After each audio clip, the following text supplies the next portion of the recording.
খুব কম পুঁজিতে ব্যবসা শুরু করে সারা বছরই বিক্রি করা যায় এবং অন্যান্য ব্যবসার চাইতে তুলনামূলক লাভও বেশি হয়। সেটা হচ্ছে হলুদের স্টক ব্যবসা। আর এই হলুদের স্টক ব্যবসা করতে হলে আপনাকে প্রথমে হলুদের সিজন জানতে হবে, কারণ সিজন জানা ছাড়া কিন্তু আপনি আজকে ডিসিশন নিলেন, কালকেই ব্যবসা শুরু করে দিলেন। স্টক ব্যবসাটা কিন্তু এইরকম না, এগুলা সিজনাল পণ্য। আপনি সিজনে মাল কিনবেন, সারা বছর আস্তে আস্তেও বিক্রি করতে পারেন, আবার দাম বেড়ে গেলে একবারও বিক্রি করে দিতে পারেন, অথবা কনজিউমার প্রোডাক্ট হিসেবেও এই মালগুলা বিক্রি করে দিতে পারেন।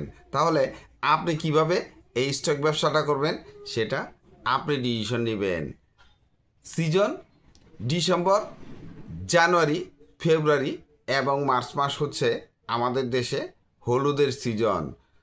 যেমন ডিসেম্বর এবং জানুয়ারি মাসে হলুদগুলা যখন ক্ষেত থেকে তোলা হয় কাঁচা থাকে, এই কাঁচা হলুদগুলা রোদে শুকিয়ে এরপরে শক্ত করা হয়, পোক্ত করা হয় এবং পাকা হলুদ তৈরি করা হয়।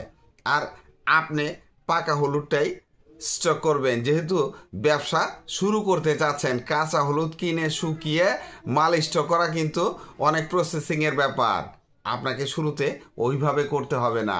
আপনি প্রসেসিং করা মালটা কৃষকের কাছ থেকেও কিনতে পারেন, আবার হাট থেকেও কিনে স্টক করতে পারেন, অথবা আড়তদারের কাছ থেকেও কিনতে পারেন, বিভিন্ন জায়গা থেকে কিনতে পারেন। তবে দাম কিন্তু অনেক ডিফার করে। কৃষকের কাছ থেকে একটু কমে কিনতে পারবেন, হাট থেকে একটু বেশি লাগবে, আড়ত থেকে কিনলে আরও একটু বেশি লাগবে।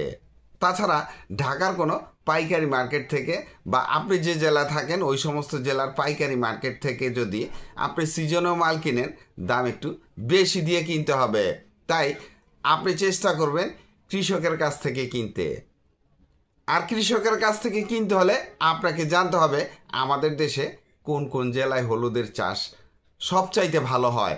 যেমন টাঙ্গাইলের মধুপুর, তারপরে হচ্ছে আপনার সখীপুর, এইসব জায়গার উঁচু ভূমিতে কিন্তু এই হলুদের চাষ সবচাইতে ভালো হয়। তাছাড়া রাঙামাটি, খাগড়াছড়ির পাহাড়ি অঞ্চলে কিন্তু হলুদ ভালো হয়। আর এই পাহাড়ি অঞ্চলের হলুদটা আমাদের দেশে সবচাইতে বিখ্যাত।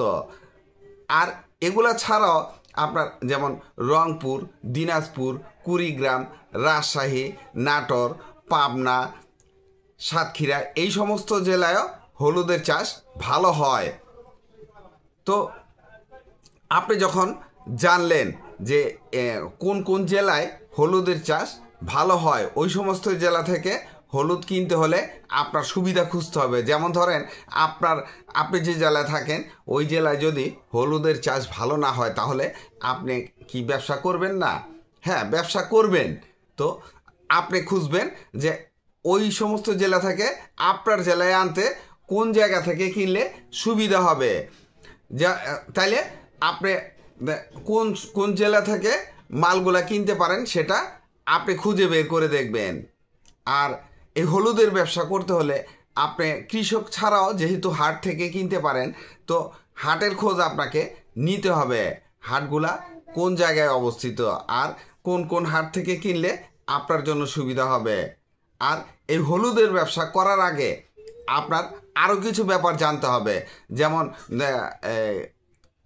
মালগুলা সংরক্ষণ পদ্ধতি বা কোন কোন হলুদগুলা কিনলে আপনার প্রফিট মার্জিন ভালো থাকে, আর মালগুলা কোথায় রাখবেন। আপনি যে সমস্ত জেলা থেকে কিনবেন ওই জেলায় আপনার হাটের আশেপাশেই বা কৃষকদের বাড়ির আশেপাশেই আপনি গোডাউন পাবেন। ওইখানেই গোডাউন ভাড়া নিয়ে মাল স্টক করবেন না আপনার নিজের বাড়িতে মাল স্টক করবেন, সেটা আপনি হিসাব মিলিয়ে দেখবেন কিভাবে ভালো হয়। চলুন এবার হাটগুলা কোথায় জেনে আসি। কুড়িগ্রামের নাগেশ্বরী ও ফুলবাড়ি হাট, এই সমস্ত হাটে হলুদ ভালো পাওয়া যায়। যেমন পাবনার ঈশ্বরদী, আটঘরিয়া আছে, চাঁপাই নবাবগঞ্জের রহনপুর হাট থেকেও আপনি হলুদ কিনতে পারবেন, জামালপুরের মেলান্দহ, দেওয়ানগঞ্জ হাট। আর যদি কিশোরগঞ্জের আশেপাশে বাড়ি থাকে তাহলে করিমগঞ্জ এবং বাজিতপুর থেকে আপনি এই হলুদগুলা কালেক্ট করতে পারেন। তাছাড়া ঠাকুরগাঁও যাদের বাড়ি বা তার আশেপাশে যাদের বাড়ি তারা ঠাকুরগাঁও সদর হাট থেকে এই মালগুলা কিনবেন। রংপুরের পীরগঞ্জ, দিনাজপুরের বীরগঞ্জ এবং ময়মনসিংহের ফুলপুর হাট থেকে আপনি মাল কিনতে পারেন। রাজশাহীর সাহেব বাজার আছে, বানেশ্বর আছে, শরীয়তপুরের কাজিরহাট বাজার আছে। তাছাড়া ঢাকা একটা হাট আছে, যেমন ঢাকার আশেপাশে ধামরাই কালাপুর হাট থেকে আপনি হলুদ কিনতে পারেন। তাছাড়া ঢাকার মৌলভীবাজার, কৃষি মার্কেট এইসব জায়গা থেকে হলুদ কিনতে পারেন। ঢাকার আশেপাশে বা ঢাকার ভিতরে আরও এই হলুদ মরিচের আড়ত আছে, ওই সব জায়গা থেকে হলুদ কিনেও আপনি মাল স্টক করতে পারেন। মালগুলা কোথায় বিক্রি করবেন? আপনি যখন মাল কিনবেন, ভালো মানের মাল কিনলে মাল বিক্রির চিন্তা আপনাকে করতে হবে না।